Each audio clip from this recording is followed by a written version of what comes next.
Who is Barack Obama? He was born to an African father from Kenya and a white American mother from Wichita, Kansas. But he lived most of his teen life in Hawaii with his middle-class grandparents and knew very little about the struggles of poor African Americans. He graduated from New York's Columbia University in 1983 and enrolled at Harvard University, where he earned a Juris Doctor degree in law. He was the first African American to be elected as president of the Harvard Student Law Journal, and he graduated with honors as magna cum laude in 1991. Shortly after leaving Harvard, he returned to Chicago, where he worked as a civil rights attorney and part-time community organizer for the 13th District of Illinois. After several attempts, Barack was elected as the Democratic senator for the state of Illinois. However, he did not gain national attention until he gave a keynote speech at the 2004 Democratic National Convention. After receiving much fanfare for his emotional keynote speech, Barack decided it was a great time to toss his hat into the ring for the 2008 presidential seat. After a slugfest battle with New York Senator Hillary Clinton, Barack was victorious and became the Democratic presidential nominee. Then he took on Republican nominee John McCain and defeated him unanimously to become the first black president of the United States. Oh, the pride African Americans felt seeing the first black president and family walk out onto stage. It was truly a dream come true for millions of blacks who had hoped they'd live long enough to see it. I remember the excitement both blacks and white had on that magic night. And there he was, a brilliant black man with the world in the palms of his hands. It was his to mold into that perfect union we had all heard him speak about during his campaign. Barack's and Michelle's ascension to the White House was 400 years in the making, and for the first time in many decades, both blacks and whites were optimistic about what the future held. On his first day at the job, Barack signed his first bill into law. I recall it was a powerful and inspiring moment. A black man signing a bill into U.S. law. And that signing spearheaded the signing of thousands of wonderful laws, such as the health care law, the Equal Pay for Women law, the Veteran Health Care Bill, and the Job Creation Bill. Then he signed the initiative to start My Brother's Keepers, a program for at-risk young black males. He also signed the DACA Act that kept young Hispanic children brought into America illegally from being deported. And he signed the Education Excellence Initiative to support educational excellence for African Americans, Hispanics, and veterans. It soon became apparent that Obama had a knack for making people feel at ease around him, and he was viewed by many of his peers as a masterful negotiator. So much so that he was able to secure peace negotiation with foreign leaders that many of our former presidents could not. It was obvious that America was benefiting from Barack's extraordinary negotiating skills. He was so successful during his first term that he was awarded the Nobel Peace Prize during his first year that came with a purse totaling $1.4 million. Yep, Barack was shaping up to be the best president ever, and he even initiated plans to close the military prison Guantanamo Bay, something Bill Clinton and George Bush had failed to do during their terms in office. Soon 4 years had passed, with Obama's approval rating reaching its highest level ever. So of course he dug in his heels and fought for a second term and was successful in defeating Republican nominee Mitt Romney. He became the first black president to be reelected, and mainstream media appeared to be on board with Barack's reelection, as Newsweek magazine compared his re-election to Christ by printing the words, "The second coming, next to Barack's face on the cover of their magazine. Now into his second term, Barack was able to stretch out his feet and relax a bit. He was now a man focusing on the legacy he hoped to leave behind after the end of his presidency. And just like his first term, Barack did not disappoint. He jumped right back into the saddle and started advocating legislation for new immigration law.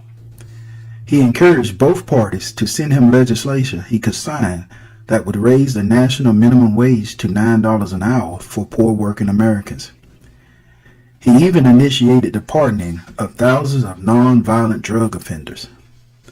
Oh yeah, Barack was on his way to securing the best legacy ever, until that fatal night.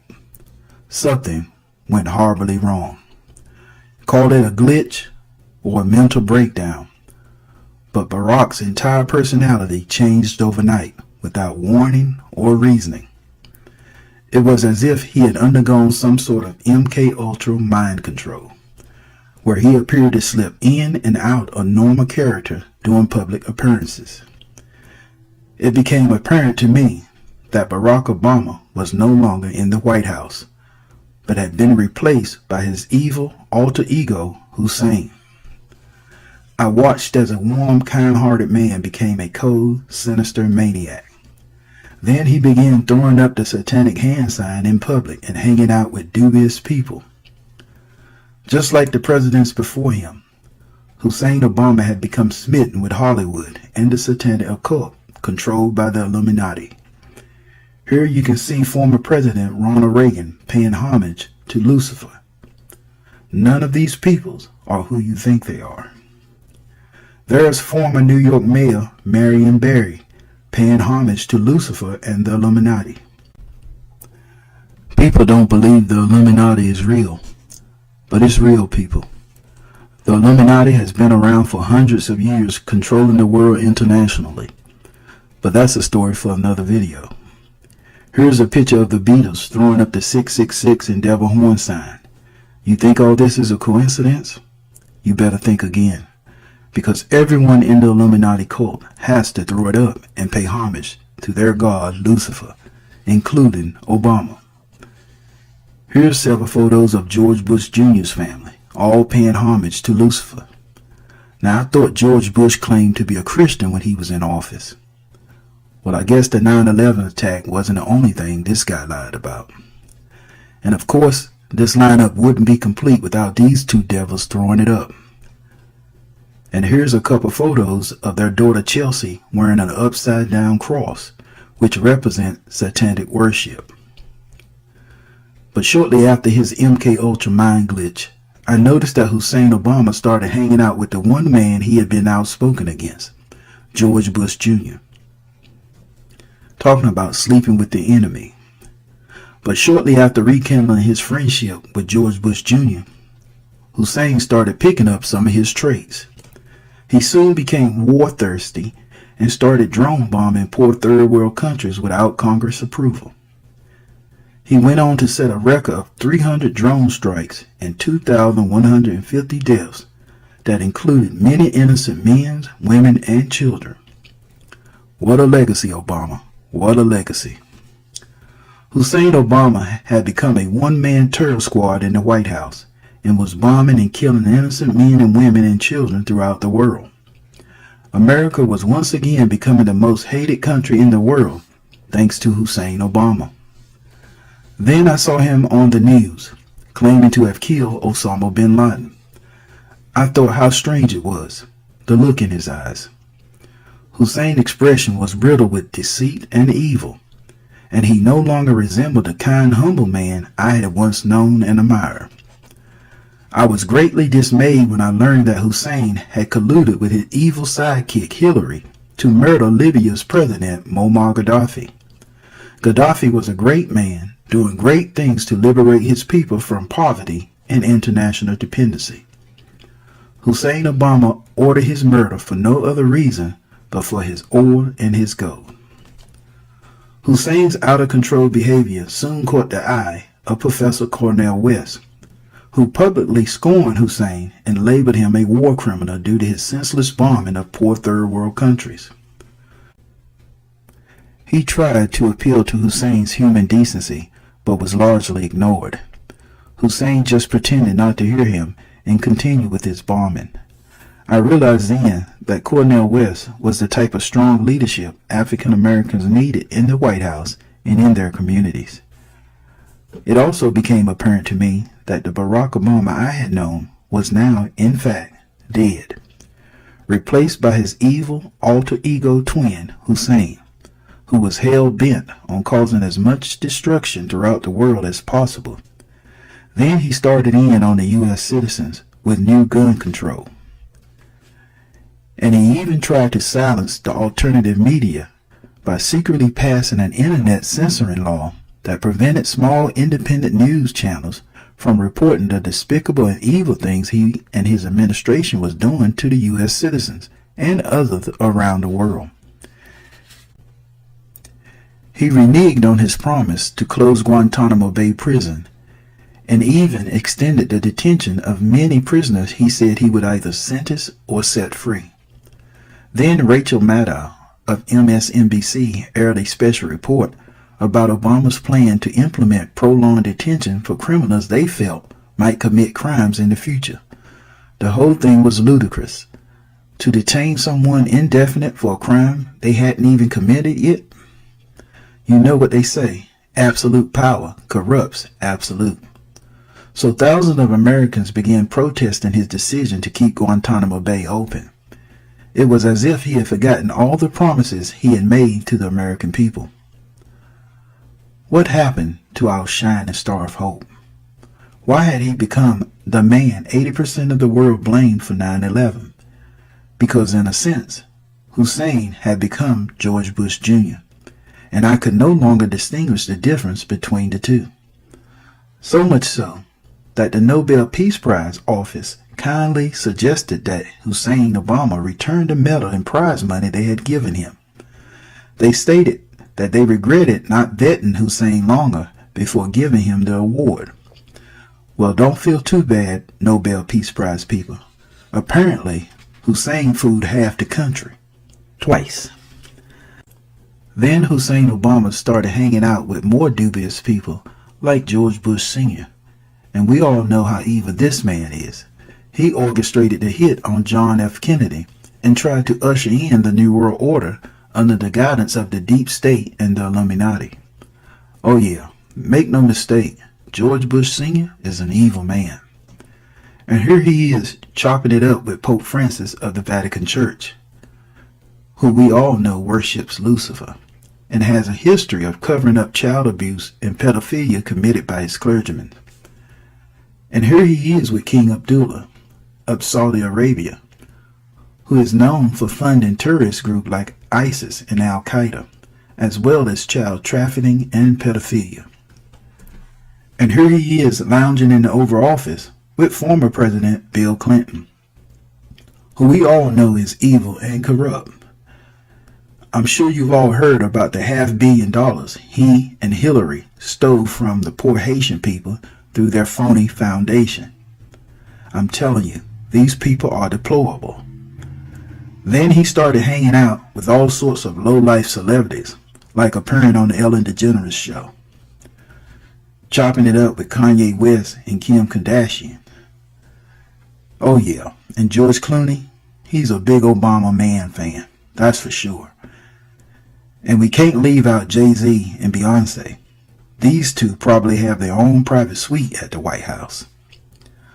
Why, even Mr. Movie Maker Steven Spielberg had to get his 5 seconds of fame with Hollywood's favorite president. Don't know what sort of award they would be giving him, unless it's for the worst performance of a U.S. president. I'm just saying. And no Hollywood lineup would be complete without yours truly, Oprah Winfrey, a black billionaire who has done absolutely nothing for her people. And now she wants to run for president? Give me a break. News shock, Oprah. Obama has already showed us that black presidents still equal nothing for blacks. So you can kill that noise. Oh, the joy of celebrityhood. This guy is basking in the joy and excitement of living like a rock star. And here he is living his rag to riches lifestyle on our dime. I mean, think about it. This guy gets a huge retirement salary for the rest of his life for 8 years of crappy service. Well, at least 4 years of crappy service. It just doesn't seem fair to me. But what profits a man to gain the world and lose his soul in the end? And that's what I believe will happen with Hussein Obama, because he has literally sold his soul to the devil for fortune and fame. And that relationship will be his undoing in the end. But answer me this. Why did the first black president have to usher in the gay agenda? And I don't care if this question offends someone. It's called free speech. But why did Barack have to be the one? Didn't he know the repercussions it would have on the majority hetero population who are looking up to him for strength and guidance? I mean, our first black president had no problem with Newsweek magazine labeling him as the first gay president. Not one word of condemnation came from his mouth. And why did he appear almost giddy over that labeling by Newsweek magazine? I mean, think about it. Then shortly after that publication, I started seeing him dressing in Muslim garb and practicing the Muslim faith. I thought to myself, isn't this guy supposed to be a Christian? Then I saw him in this picture wearing a Jewish yarmulke or Jewish hat. Again, I was shocked by this chameleon president. I mean, come on, Hussein. Are you Christian, Muslim, or Jew? Just choose one for Christ's sake. You can't just switch up religions whenever it suits your fancy. Then I recalled the day when Tavis Smiley and Professor Cornel West started their poverty tour throughout the U.S. They tried in vain to get Hussein Obama to show a little love to African Americans. But blacks were the last thing on Hussein's mind. Then during an interview with Black Enterprise magazine, he was asked if he was doing enough for African Americans who had helped to get him reelected. And he had the audacity to say, "I'm not the African Americans' president. I'm everybody's president." Really, Hussein? Really? If that was true, you would have done something for African Americans, like you did for Hispanics, Asians, Muslims, the gay community, and women organizations.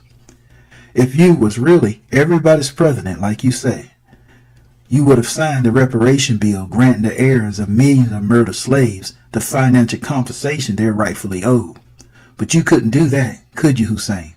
Because your Luciferian masters wouldn't allow you to. Like all presidents before him, Hussein Obama had no real power or will of his own. It still breaks my heart when I think about all those black boys and my brother's keepers that Obama forgot about. He promised he would look after them once he left office, but he didn't. Since leaving office, Hussein Obama has been flying all over the world trying to reestablish his dominance. I guess saving the poor black youth in Chicago wasn't a priority to him. Just more false hope. But hey, he may not have been the African American president, but he was definitely the LGBT gay community president. Gays got more benefit and privileges under Hussein's administration than all former presidents combined. I mean, Hussein Obama was a champion for gay rights, and I often wonder why. There's a saying that a man's passion is where he invests his time and energy. So you tell me, is Hussein Obama gay? Because he surely invested a lot of his time and energy in signing laws to advance the LGBT community, didn't he? This guy signed thousands of bills into law, and not one benefited African Americans solely. Now, if I'm wrong, you guys can correct me, but I don't think I am. I can honestly say that I have not benefited from any of the laws Obama signed. And here's Hussein Obama's favorite gatekeeper. They say you can determine a man's stock by the company he keeps, so this picture speaks volumes.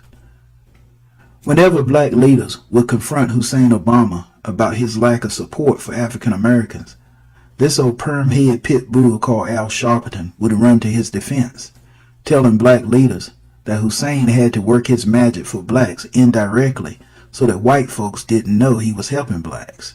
It was the stupidest thing I had ever heard. Why couldn't Hussein Obama be seen doing something solely for blacks? It was obvious he had no problem doing things solely for Hispanics, Muslims, Asians, gays, and so forth. So why did blacks have to enter the back door to get leftover scraps from the president's plate? Hussein Obama is a disgrace and should be tied to a tree and whipped bloody for his neglect of African Americans. I'm sorry, but I spare no rod for those who do evil to my people. And I still believe blacks gave Obama way more than he deserved. I never understood the continued loyalties blacks had for this man. There are still millions of blacks who think Hussein did a lot for them. But when I ask them how did Obama make their lives better, they can't show me any tangible evidence. And as far as I'm concerned, if I can't see it or touch it, it doesn't exist. I don't know about you, but I still find it shocking that 45 million African Americans were completely ignored and neglected by a black president. You would expect this from Bush Jr., Bill Clinton, or Hillary, but not a black man. But it's true. Hussein did nothing for African Americans that can be measured as progress in black communities. I mean, like building new schools, starting new job training programs in predominantly black communities, or building new after-school centers and providing child care for black teen moms so that they can attend and graduate from high school. No, Hussein Obama never signed any initiative like these to help African Americans. And one of the reasons Hussein was able to get away with doing so little for blacks was due to poor leadership in black communities. It's no secret that most black politicians, councilmen, and pastors are impotent at holding presidents accountable when they ignore the black populace. Most are corrupt themselves and useless at securing government support and benefits for African Americans. We have got to elect better leadership for ourselves if we want to see real tangible change in our communities. And although many thought Professor Cornel West and Tavis Smiley were out of line for confronting Hussein for his lack of support for blacks, I saw them as heroes who dared demand more from a president whose skin was the same color as theirs. I say kudos to Cornel West and Tavis Smiley. They are shining examples of the type of leadership we need in our communities today. Now, whenever I see Hussein Obama, whether it be online or on TV, he comes across as a dead, soulless man. There is absolutely no positive energy emitting from this man. He just appears dead and lifeless. But that's what happens when you sell your soul to the devil. You become a hollow, soulless person. I also noticed that Hussein's popularity had started to dwindle during the last 2 years of his presidency. His humble, kind demeanor had been replaced with grimacing expressions and intimidating stares. I heard Vladimir Putin knew several hand-to-hand combat styles, yet you can clearly see he was intimidated by Hussein's evil stare. This, my friends, is not Barack Obama. It is his evil alter ego, Hussein. You tell me, does this look like the happy, smiley Barack you once knew? I don't think so. Then I noticed that world leaders that once trusted Barack were now staring at him with suspicious and distrusting eyes. Why? Look at the distrust in their eyes. What had Hussein done to make them look at him in this manner? Even the Saudi king Abdullah had lost his trust for Hussein Obama. Because most people can tell when they're dealing with a fake. And it's clear that these world leaders, like Prime Minister Benjamin Netanyahu, knew he was dealing with an imposter. But none of that appeared to bother Hussein, who was hell-bent on getting his way by forcing everyone else to submit to his will. It was either his way or the highway. Do as I say or get droned. But just when I thought Hussein couldn't get any lower, he shocked me by signing a law that protected food poisoners, Monsantos, from legal prosecution. These are the guys who put all the poor farmers out of business by spraying poison in the air that destroyed the farmers' crops and land. Then Monsantos genetically modified all the seeds in their labs and produced genetically modified vegetables that lacked 3/4 of the nutrients found in the original plant. This is why people are more sickly today than in the old days. We simply aren't getting enough nutrients from the foods Monsantos is feeding us. And because the seeds have been modified and spliced in a lab, the fruits they produce no longer bear seeds. So farmers have to purchase their seeds solely from Monsantos, costing them millions of dollars over the years. That eventually puts them out of business. When you get the chance, read up on Monsantos for yourself. I was shocked when I heard Hussein had signed a bill protecting these devils from prosecution. Hussein had finally shown his true colors and had made it clear whose side he was on, and it certainly wasn't a U.S. citizen. And no amount of protesting outside the White House swayed his decision. He was now working for the puppet masters, and he did their bidding without hesitation or remorse. So with all that said, I need to ask again, what happened to our shining star? Who or what made such a good man go bad? Well, strap on your seatbelts, because the story is getting ready to take a deep dive down the dark rabbit hole where the unimaginable becomes reality. There were several entities involved in Barack Obama's transformation, but they all fall under one name the conscious community call the deep state. Who or what is the deep state, you might ask?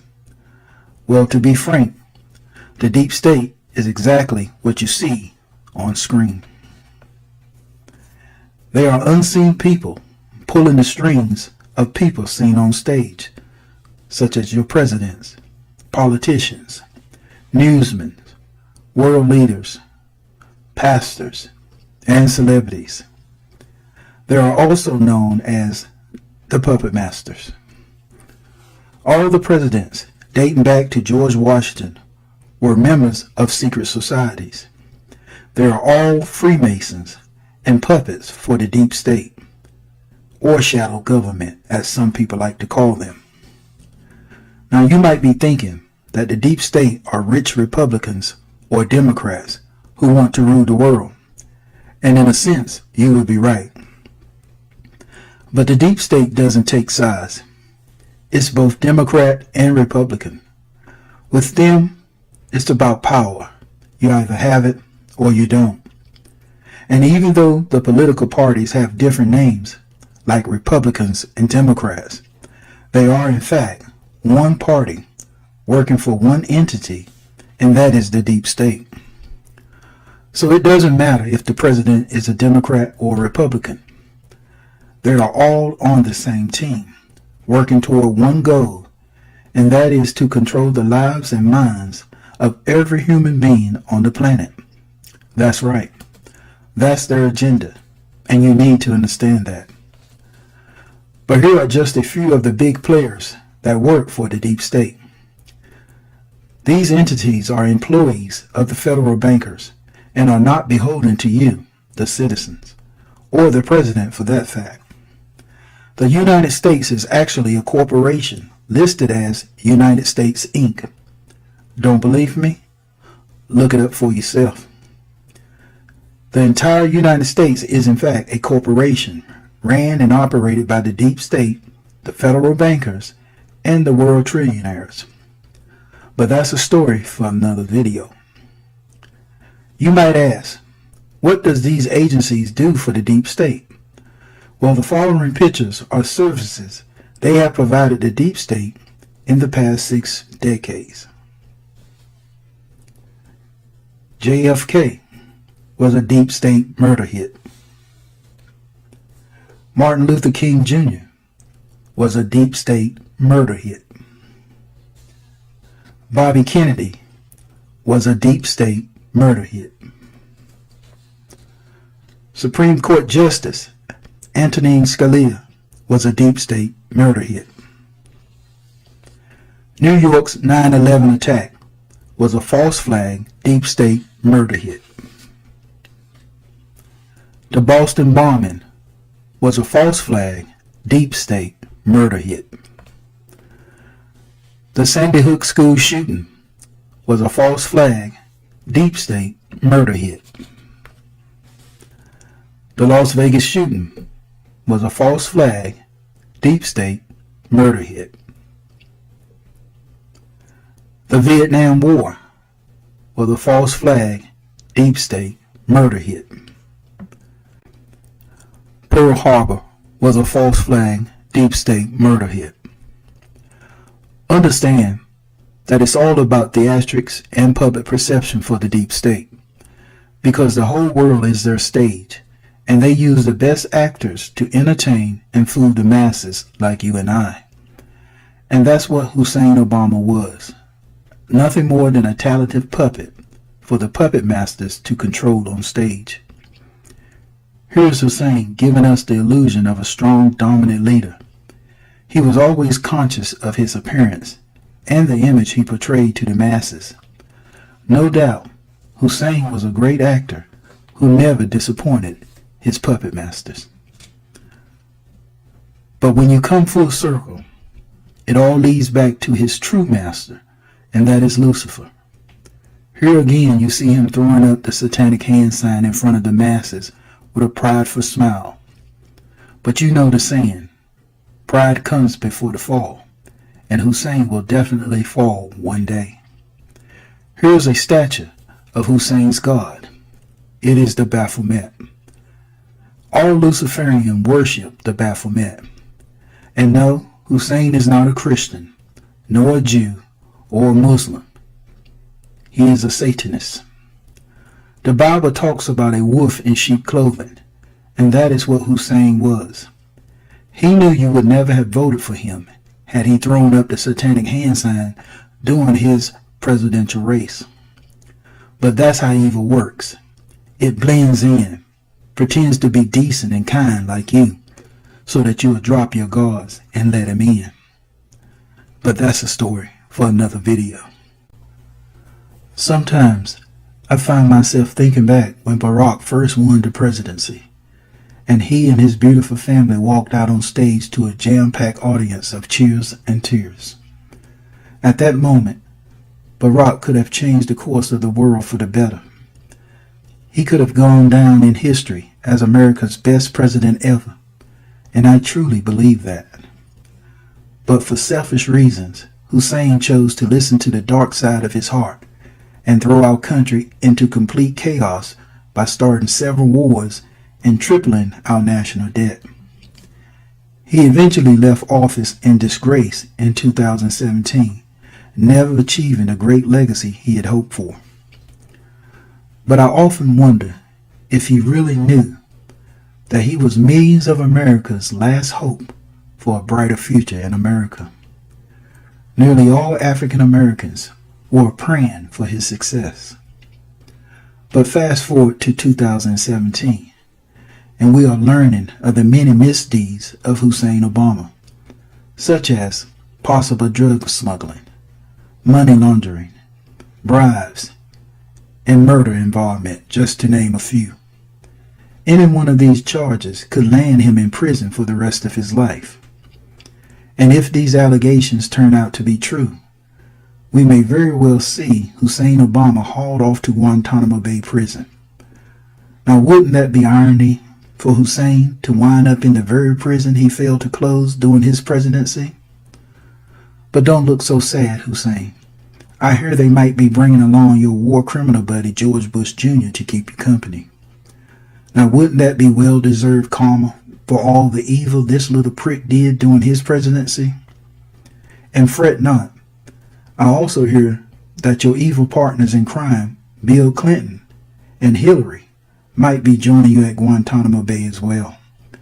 And I couldn't think of a better way to repay you all for your corrupt years of service. This concludes this mini documentary.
twice.